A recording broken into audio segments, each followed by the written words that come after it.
Descendant of the goddess of the moon, bring forth your arrows of light and pierce the darkness. Bring forth the battle in the moonlight. Threes that I love so dear, bring the power of a new era to me!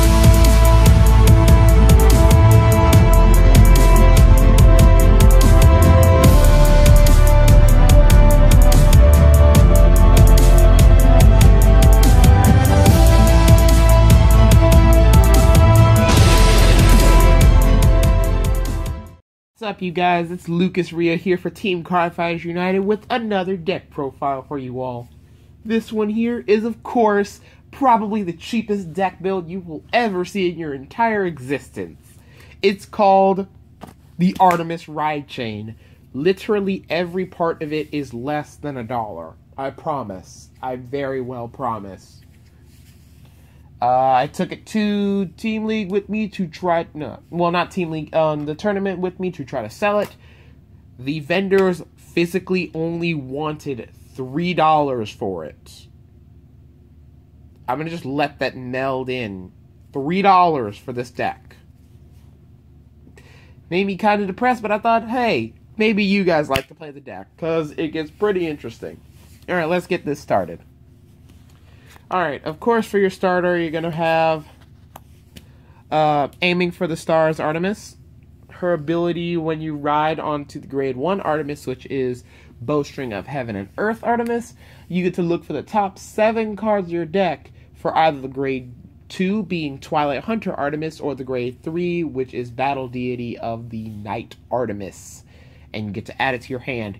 If you don't ride your Grade 1, you can pull it to the back of the... You can pull it to a rearguard circle, but it's probably best to keep it in the soul, because Genesis is all about cards in the soul and using them to your advantage, and soul blasting a lot, because this deck does soul blast a lot. So, yeah, that's going to be your starter, and it's going to be the only starter you run. Next is on to triggers. Of course, your 4 heals. I run 2 copies of Goddess of Youth Hebe and 2 copies of Witch of Big Pots Laurier. Doesn't matter which one you run. It's a heal trigger. Who cares?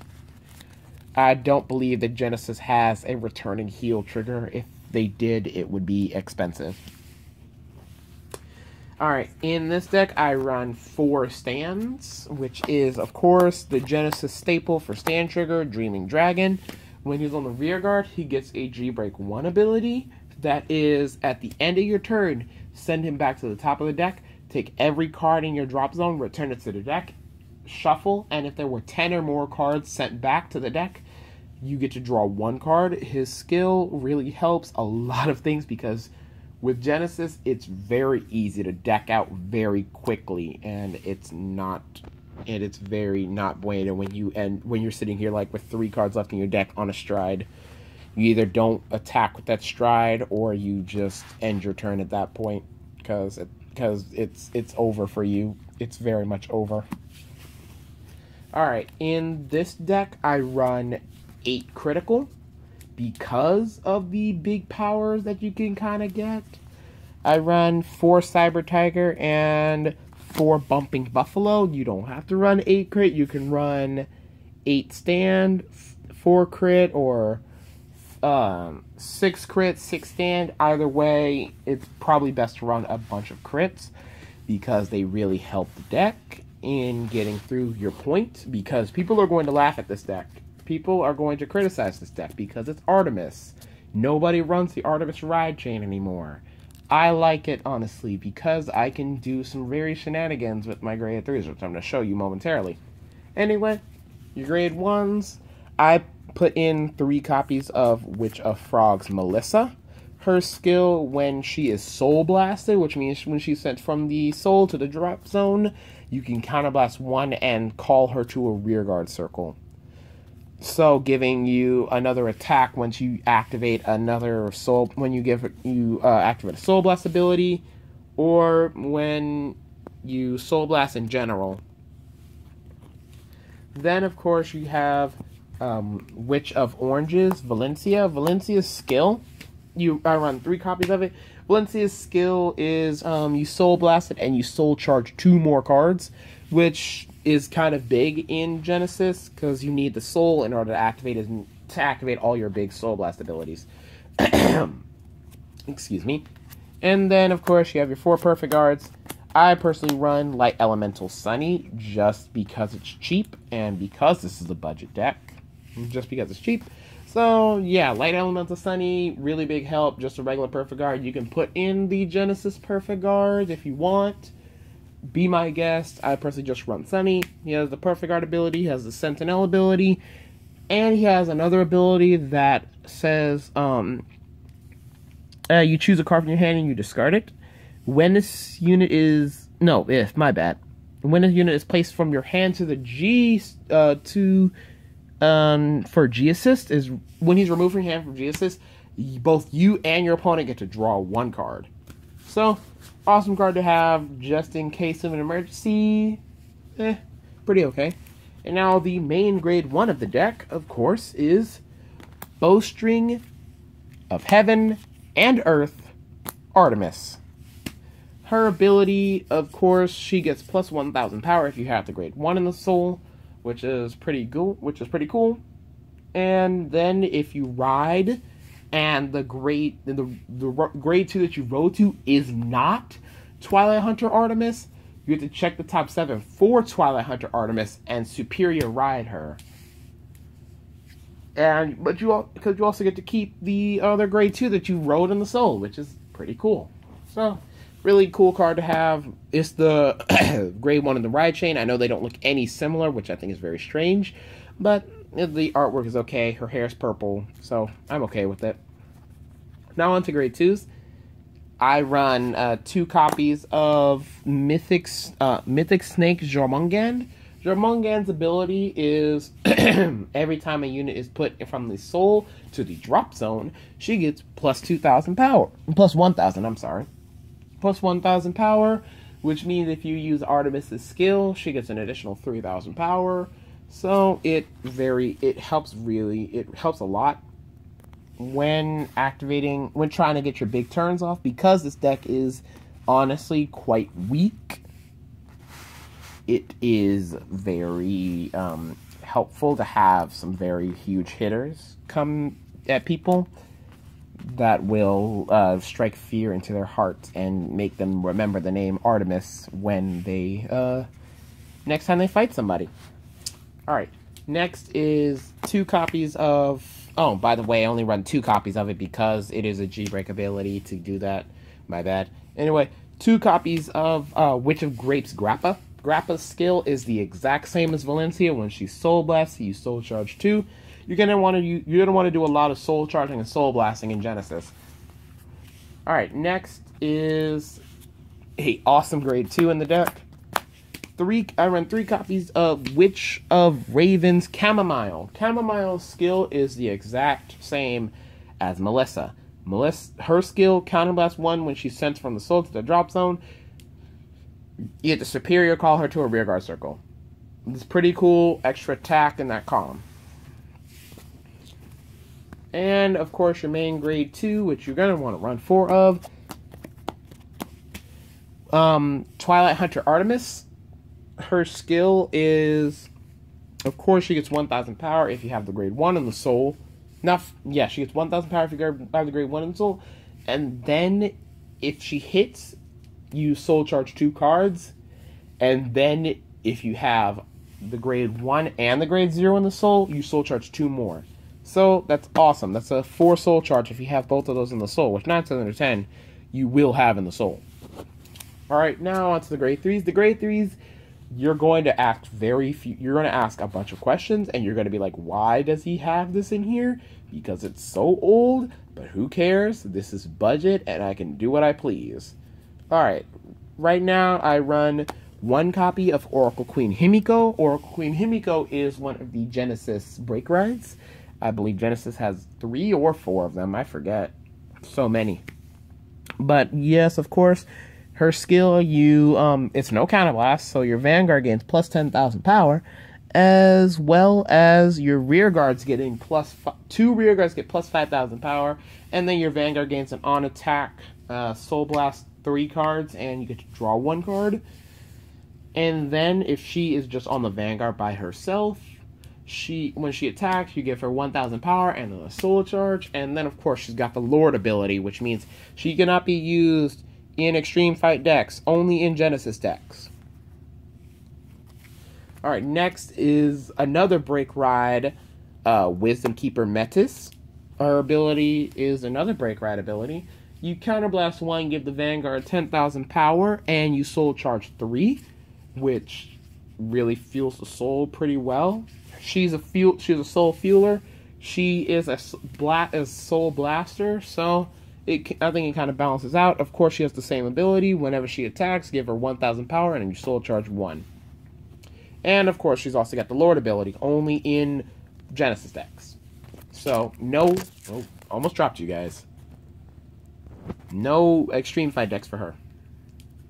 Alright, next, I know that nobody runs this card, but I don't care. I love the artwork on it, and I pull it off so much, is Goddess of Good Luck, Fortuna. Fortuna's skill, you Soul Blast 3 whenever you reveal a grade 1 or greater in your drive check. You Soul Blast, you put that card on the bottom of the deck, and you get another Soul Charge. So, not Soul Charge, I'm sorry. You get another drive check. So, yeah, get a grade 1. Oh, I don't want this. I don't want it. I wanted a trigger. Soul Blast 3, put it on the bottom, you get another chance. You can continue using this card as many times as you have cards in the soul. I think it's cool. Next, this is the card that I get so much crap for because I run it, but considering that its cost is honestly not that bad. Oh, I almost forgot about something. For Fortuna's skill, she's got another skill. When you Soul Blast 3 for her own skill, she gets an additional 5,000 power, as well as the Lord ability. So no Extreme Fight decks for her either. I'm sorry, I forgot all about it. Now it's time for the card that I get a lot of crap for, and that is Goddess of Four Seasons, Persephone. Persephone's ability is not as bad as everybody thinks it is. When she's placed on the Vanguard Circle, her first skill activates. You look through your deck for up to 3 copies of one other card you have on the field, and you send it to Soul. I think it's an awesome soul fueler, because you could put 2 more copies of Chamomile, or 2 more copies of Melissa, or 2 more copies of Valencia, or another copy of Grappa in the Soul. Give yourself some more Soul. That's what you need. And then her other skill, which is why Jormungand is in this deck, you Soul Blast 6 cards. I have gotten to the point where I've had more cards in my soul than I've had in the deck, and I've been able to get them all back because Persephone, Jormungand, and Dreaming Dragon skills are all awesome. But you Soul Blast 6 cards, you look the top 3 cards of your deck, put them back in any order you want.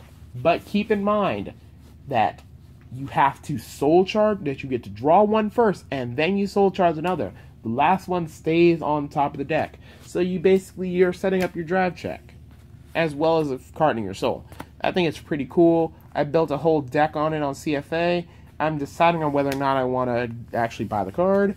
Pretty cool card, though. I think you should run it, but you don't have to. All these cards here, I believe the only one that had some money on there that I had to drop was Himiko. Himiko was, I believe, like $2 or $3, but oh well. Anyway, your boss grade 3 of the deck is always going to be Battle Deity of the Night, Artemis. Her skill is not the best ride chain skill. It is it's a limit break ability, so you Soul Blast 3. When she attacks, you draw 2 cards, send 1 card to the soul, and then she gets plus 5,000 power, which is not the best, but it's okay. It's decent. And then, of course, she's got the same ability as the grade 2, the grade 1, that gets 1,000 power if you have the grade 2 in the soul. So, pretty awesome card. I love the artwork. Them boobies. Alright. And now, on to Lay Strides, once I finish picking up all these.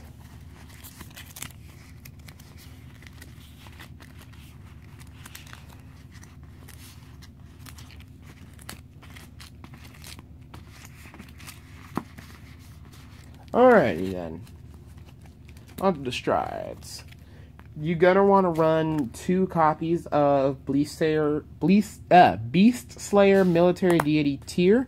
His skill, you Soul Blast 3, you look at the top card of your deck, and put it on the top or bottom, and then he gets a skill that whenever you reveal a grade 1 or greater, you may Soul Charge 3. It is not required for you to Soul Charge 3. You may not Soul Charge if you don't want to. That's what people are always confusing with tier. It's not required. Don't worry. Because this is budget, and only because this is budget, I run 4 copies of Goddess of Ferment. Dion. Dion is an on-hit ability that you Soul Blast 3 cards. When it hits, you look at the 3 cards from top of your deck, search for 1 from among them, put it into your hand, and put the rest on the bottom of your, put the rest into your soul. So it's a good soul fueler because you Soul Blasted 3, and you get to put 2 back and then add additional card into your hand. Of course, you're gonna want to run Rain Elemental Madu. Madu's ability, when you stride on top of a 10k or less base Vanguard, which means Artemis. Most ride chains have a 10k base. You stride on top of her, you get to add a grade 3 from your drop zone back to your hand. I think it's really cool. Really cool artwork. You're going to want to run 3 copies of Goddess of 7 Colors Iris. 7 Colors Iris's skill is honestly probably the best one to run in Genesis right now, because you send 3 cards from your drop zone back to your soul, and she gets plus 5,000 power. So if you have like Valencia, a Chamomile, and a Melissa in the drop zone, activate her skill and send them all back to the soul so you can activate their skills later. Really awesome card. Of course, Metal Elemental Screw. Screw's ability, you when he's placed, if you have a card face up in your G zone, you drop 1 card, he gets an extra 10,000 shield, making this a 25k shield, so that's awesome. People are going to come for your Jumongan. This is what you use to protect it. And last but not least, the ultimate card of the G zone, Snow Elemental Blizza. Blizza, of course, is a staple in just about any deck here at Cardfighters United, because he gets pumped super high because of the new G zone expansion. He gets plus 5,000 for each face-up G unit. When he attacks, when you counterblast and unflip a copy of something in your G zone. Awesome card. With this deck, you can get 5, 10, 15, 20, 25, 30, 35, 40, 45, 50, 55,000 extra power. So that's awesome to have in the deck. That's awesome to have in your. That's awesome to have also, just for a huge power boost. Awesome finisher. Alright, well, I think that is it here for Team Cardfighters United. This has been Lucas Rio with a Genesis deck profile. Keep on the lookout for other deck profiles from me and my teammates. We're going to have a bunch of new updates for you guys. I think that's about it. As you know, meta is disgusting.